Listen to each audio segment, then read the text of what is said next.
इस कहानी की शुरुआत होते ही हमें दुनिया का अंत दिखाया जाता है, जहाँ पर कि अब सभी रिसोर्सेस खत्म होने के साथ साथ पृथ्वी पर बहुत ज्यादा गर्मी भी बढ़ गई है। इतनी ज्यादा कि अंटार्कटिका की बर्फ भी पिघलने लगी और इस बर्फ में मौजूद हजारों साल पुराने वायरस ने बाहर आकर पूरी दुनिया में तबाही मचा दी और अब सभी इंसान खत्म हो चुके हैं और बाद में बचे कुछ इंसान भी तेजी से मारे गए, जिसके चलते देशों की गवर्नमेंट और अमीर लोगों ने अपनी जान बचाने के लिए इस दुनिया को छोड़ जाने का फैसला किया और अपनी जान बचाने के लिए रॉकेट से दूसरे प्लेनेट पर जाने लगे। लेकिन उनका ये फैसला इतना अचानक था कि उन्होंने इसकी पूरी प्लानिंग भी नहीं की थी। ना इन्हें ये पता था कि ये दूसरे प्लेनेट पर पहुंचेंगे कैसे और ना ही ये कि इन्हें सरवाइव कैसे करना है। तो इसलिए बहुत सारे रॉकेट स्पेस में जाते हुए ही तबाह हो गए और बीच रास्ते में ही बहुत सारे लोग मारे गए। अब दुनिया में जितने बचे कुछ लोग रह गए थे वो कुछ भूख प्यास से मारे गए तो कुछ आपस में ही लड़कर मारे गए। इसके बाद हमें दुनिया में बची एक आखिरी इंसान एवा को दिखाया जाता है, जो कि पहाड़ों के ऊपर बने एक मिलिट्री बेस में एक रोबोट के साथ रहती थी। ये मिलिट्री बेस उसके डैड ने बनाया था और इस रोबोट को भी, क्योंकि ये रोबोट ईवा के घर के बाहर सिक्योरिटी किया करता था ताकि कोई ईवा को नुकसान ना पहुंचाए और ना ही कोई कुछ चुरा सके। लेकिन अब आज भी जब ईवा कुछ जरूरी सामान लेने के लिए पहाड़ों से नीचे जाने लगी तो रोबोट उसे कुछ सुझाव देता है कि देखो नीचे जाकर कभी भी वहाँ का पानी मत पीना और अपने साथ ऑक्सीजन सप्लाई जरूर लेकर जाना। इसके बाद नीचे हमें तबाह हुई एक दुनिया दिखाई जाती है और इस तबाह हुई दुनिया में ईवा एक सुपर स्टोर के अंदर आ गई। वो यहाँ से अपनी जरूरत का सामान लेती है और इसी बीच उसे यहाँ पर लेवेंडर्स के बीज मिल जाते हैं। वो जानती थी कि ऐसे हालात में जब पृथ्वी खत्म हो चुकी है इन्हें उगाना काफी मुश्किल है, लेकिन वो हिम्मत नहीं हारती और इन बीजों को भी अपने साथ लेकर वहाँ से बाहर आ गई। उसे बहुत ज्यादा उम्मीद थी कि उसे कोई ना कोई खुद के जैसा सर्वाइवर मिल जाएगा, लेकिन बहुत ढूंढने पर भी उसे कोई नहीं मिला। इसलिए उसने सुपर स्टोर के बाहर अपनी लोकेशन लिख दी कि अगर कोई सर्वाइवर जिंदा हो तो वो मेरे साथ आकर रह सकता है। खैर अब ईवा जब घर आती है तो उसका वो रोबोट उसका इंतजार कर रहा था, लेकिन जब भी वो घर आया करती उसे अपने इस रोबोट को अपना एक कोड वर्ड बताना पड़ता था हर बार, चाहे भले ही ईवा 10 बार अपनी गाड़ी से गेट तक ही क्यों न जाती हो। एक बार तो ईवा बहुत ज्यादा परेशान भी हो जाती है और वो इस रोबोट को गलत पासवर्ड बता देती है, जिससे ये रोबोट उसके ऊपर एक गन तान देता है। इसलिए ईवा खुद को बचाने के लिए उसका सही पासवर्ड लगाती है और इसके बाद अपने घर चली गई। इसके बाद वो कपड़ों सहित नहाती है ताकि नीचे का जो भी वायरस उस पर लगा हो वो धुल जाए। इसके बाद वो अपने काम पर लग जाती है। उसने अपने घर में ही एक छोटा सा ग्रीन हाउस भी बनाया हुआ था, जहाँ पर कि ये अपनी जरूरत का सामान उगाती थी, क्योंकि उसकी इस अकेली जिंदगी में और कुछ करने के लिए था भी नहीं। वो खुद के लिए ही सामान लाती, अपनी सप्लाईज इकट्ठा करती और खुद के लिए ही एनर्जी भी बनाया करती। आजकल वो अपने घर पर सोलर इंस्टॉल कर रही थी ताकि एनर्जी की कोई भी कमी ना रहे और ईवा अकेले ही ये सारे काम किया करती थी, जबकि उसका रोबोट तो उसके घर के चारों तरफ घूमकर उसकी रखवाली किया करता। काम करते वक्त ईवा अपना मन बहलाने के लिए इस रोबोट से मस्ती करने लगती है, लेकिन ये तो एक एआई था, मजाक मस्ती से समझ कहाँ आने वाली थी। खैर यहाँ पर ईवा उस रोबोट को शादी के लिए प्रपोज कर देती है और वो रोबोट इसे शादी की डेफिनेशन बताने लगा। वो कहता है कि एक रोबोट और इंसान की शादी कभी नहीं हो सकती, जिस पर ईवा ने उससे कहा तो फिर मेरा क्या होगा, तुम्हारे सिवा मेरा और है ही कौन। अब यहाँ ईवा और रोबोट के बीच होने वाली बातों से हमें पता लगता है कि ईवा के डैड यहाँ इस बेस पर आने के बाद वापस अपनी बटालियन के पास गए थे और ईवा से वो ये कहकर गए थे कि मैं कुछ ही दिनों में वापस आ जाऊंगा, लेकिन अब सालों बीत गए हैं और उनका कोई भी अता पता नहीं है। रोबोट भी ईवा की बात समझने लगा था तो वो ईवा से कहता है कि मैं सिर्फ अगले 40 साल तक ही काम कर सकता हूँ और अगर मुझे कुछ हो जाता है तो तुम्हारा क्या होगा। जिस पर ईवा उससे मस्ती करते हुए कहती है कि कोई बात नहीं, अगर तुम्हें कुछ हो जाएगा तो मैं दूसरा रोबोट ढूंढ लूंगी। अब यहाँ पर ईवा उस रोबोट से उसके रूल पूछती है, जिस पर रोबोट कहता है कि हम कभी किसी इंसान को नुकसान नहीं पहुंचा सकते, क्योंकि उन्हें इस तरह से प्रोग्राम किया गया था कि उन्हें इंसानों के दिए हुए हर एक ऑर्डर को फॉलो करना था और दूसरा ये कि वो खुद को जिंदा रखेगा, लेकिन ऐसा करने में किसी भी इंसान को कोई नुकसान ना पहुंच रहा हो, जिसमें कि वो इंसानों का ऑर्डर ना मान रहा हो। जिसमें ईवा उससे कहती है कि तुम्हें एक और काम के लिए भी बनाया गया था और वो था एनर्जी रिसोर्सेस ढूंढने के लिए, जिस पर रोबोट कहता है कि नहीं बिल्कुल नहीं, मैं सिर्फ सिक्योरिटी के लिए हूँ, मुझे चीजों को इकट्ठा करने के लिए नहीं बनाया गया, मेरा काम सिर्फ तुम्हारी हिफाजत करना है और किसी भी अनजान लोगों को यहाँ तक आने से रोकना है जो तुम्हें नुकसान पहुंचा दें। और मेरे हिसाब से अनजान वो आदमी है जो मेरा पासवर्ड नहीं जानता। जिस पर ईवा ने उससे कहा कि लेकिन ये तो गलत बात है ना कि अगर कोई इंसान पासवर्ड नहीं जानता और वो मर रहा हो तो तुम्हें ऐसे में तो उसकी मदद करनी चाहिए। तुम्हें वो वक्त याद है ना जब तुम्हारी ड्यूटी एक चेक पोस्ट पर थी और इंसानों को दूसरी तरफ जाना था, लेकिन तुमने उन्हें जाने नहीं दिया था और वो लोग गर्मी से मर रहे थे सिर्फ इसलिए क्योंकि उन बेचारे मासूम लोगों को तुम्हारा पासवर्ड नहीं पता था।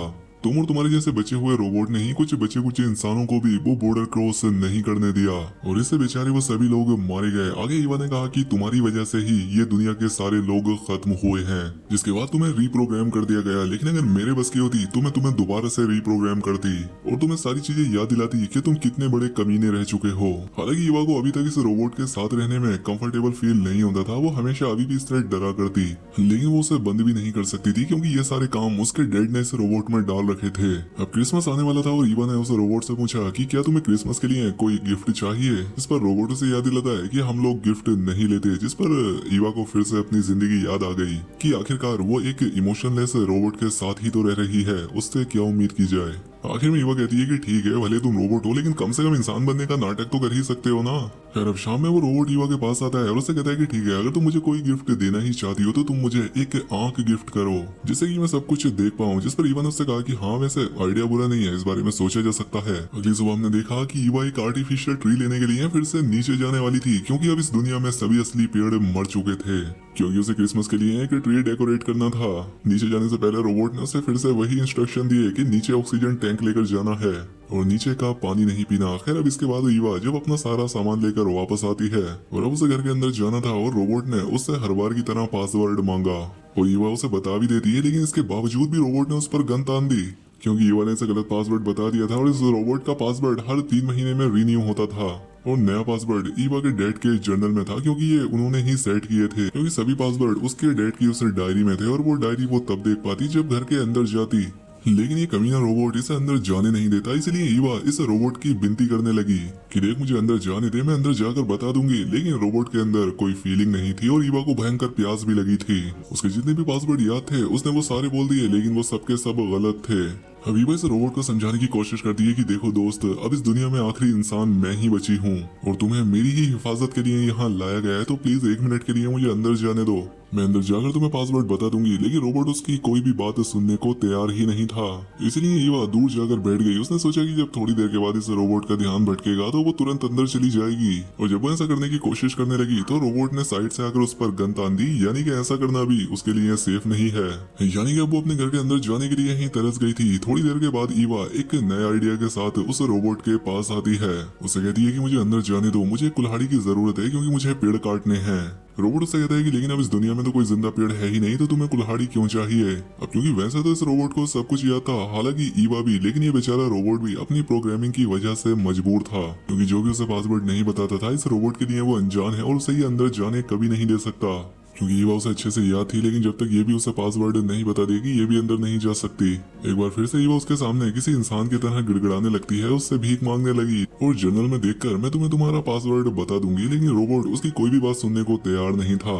ईवा से कहती है कि ठीक है चलो एक काम करो, तुम मेरे पीछे पीछे आ जाओ और मैं पासवर्ड देख के जब तुम्हें बताऊंगी और मैंने अगर तुम्हें सही नहीं बताया तो बेशक तुम मुझे मार सकते हो। जिस पर रोबोट ने उससे कहा कि हमारा काम इंसानों की हिफाजत करना है, ना कि उन्हें मारना, और मैं सिर्फ उन्हीं इंसानों को मार सकता हूँ जो कि मेरे लिए खतरा है या अनजान है।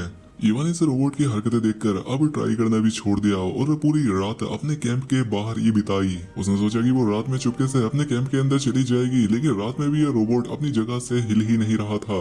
अगली सुबह ईवा का भूख प्यास से बुरा हाल था। अब उसे हर हालत में अंदर जाना था, इसलिए उसे एक नया आइडिया आया। अपने कपड़े पहने और अपना मुंह ढककर उस रोबोट के पास गई। उस रोबोट से कहा कि मैं एक रिफ्यूजी हूँ और मुझे तुम्हारी हेल्प चाहिए।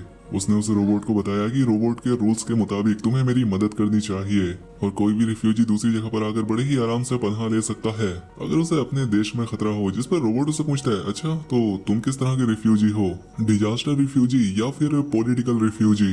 ईवा ये बात जानती थी कि डिजास्टर रिफ्यूजी को दूसरे देशों में आना नहीं पड़ता, तो इसलिए ईवा ने कहा कि मैं एक पॉलिटिकल रिफ्यूजी हूँ। यानी कि उसका कहने का मतलब था कि वो एक ऐसे देश से आई है जहाँ पर जंग चल रही है। जिस पर रोबोट उससे कहता है कि ठीक है मैं तुम्हारी बात मान लूंगा, लेकिन तुम्हें पीछे से घूम कर आना होगा, क्योंकि वो उसे पूरी तरह से स्कैन करना चाहता था। इसलिए ईवा उसकी बात मानकर पीछे गई और जब वो वापस आई तो उसने अपना हुलिया फिर से ईवा जैसा बना लिया और यही इसकी गलती हो गई थी। जब रोबोट इसका हुलिया स्कैन करता है तो वो इसे रिफ्यूजी नहीं लगी और इसीलिए रोबोट ने इसे पनाह देने से फिर से इनकार कर दिया। तीसरी बार ईवा जब अपने असली हुलिये में रोबोट के सामने आई तो रोबोट ने उसे देखते ही कहा कि अभी थोड़ी देर पहले यहाँ पर एक अनजान शख्स और एक रिफ्यूजी आया था, लेकिन मैंने उसे भगा दिया। यहाँ पर ईवा को लगा कि शायद अब रोबोट को कुछ नई बातें याद आ रही हैं, तो इसलिए ईवा से कहती है कि चलो ठीक है, तो फिर इस बार तुम मुझे अंदर आने दो। लेकिन इस बार भी रोबोट ने उससे फिर से पासवर्ड मांग लिया। थकार कर ईवा यहाँ से जाने लगती है और जाने से पहले रोबोट से कहती है कि अगली बार अगर यहाँ कोई रिफ्यूजी आए तो उसे पानी जरूर पिला देना। अब क्योंकि ईवा को पानी पीना था तो इसलिए वो फिर से रिफ्यूजी का हुलिया बनाकर रोबोट के सामने आई और रोबोट से कहती है कि मुझे पानी चाहिए। लेकिन पानी देने से पहले रोबोट उससे अब पूछताछ करने लगा।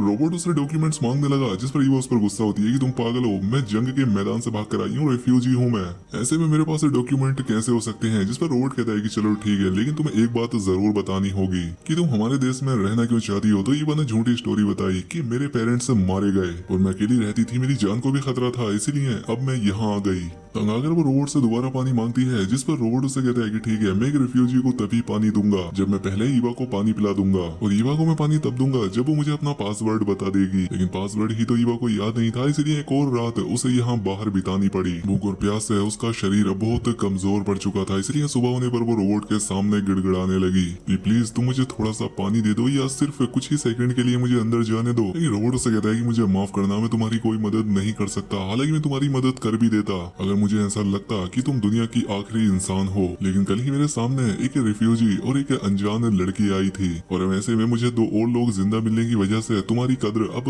कम हो गई है। यहाँ पर ईवा के शरीर में बिल्कुल भी ताकत नहीं बची थी कि वो उस रोबोट से और बहस करती। वो यहाँ से परेशान होकर आगे बढ़ने लगी तो रोबोट उस पर तरस खाकर कहता है कि आगे ही एक पावर प्लांट है और ऐसा हो सकता है कि शायद वहाँ पर कोई इंसान हो, क्योंकि उसके चलने का पता अक्सर मुझे लगता है, और अगर वहाँ इंसान होंगे तो वहाँ पानी और खाने का भी इंतजाम जरूर होगा। और अब इसीलिए ईवा बिना कुछ सोचे समझे उस जगह के लिए बढ़ गई। उसके ऑक्सीजन सिलेंडर में अब ऑक्सीजन भी बहुत कम था, बाकी ऑक्सीजन सिलेंडर उसके घर के अंदर थे, लेकिन बावजूद इसके भी वो उस पावर प्लांट तक जाती है। ये पावर प्लांट काफी गहरा था और ईवा को इसमें उतरते हुए भी बहुत वक्त लगा, लेकिन अच्छी बात ये थी कि अंदर जाने पर उसे कुछ पानी की बोतल से मिल जाती है। ईवा ने जल्दी से अपने ऊपर से अपना ऑक्सीजन सिलेंडर उतारा और एक कुल्हाड़ी से दरवाजा तोड़कर जल्दी से अंदर चली गई। और यहाँ आकर इसने देखा कि अंदर मौजूद पानी की सभी बोतल्स खाली हैं। एक और बुरी चीज ईवा के साथ इस प्लांट में आने से ये हुई कि इस प्लांट से रेडिएशन निकल रही थी जो कि ईवा को नुकसान पहुंचा सकती थी और अब वो इसके शरीर से लग भी चुकी थी। अब अपनी बची कुची ताकत ईवा वापस अपने कैंप आने में लगा देती है और अब आखिरी प्लान उसके दिमाग में ये था कि कैंप के अंदर जाने के लिए वो इस रोबोट को ही मार देगी।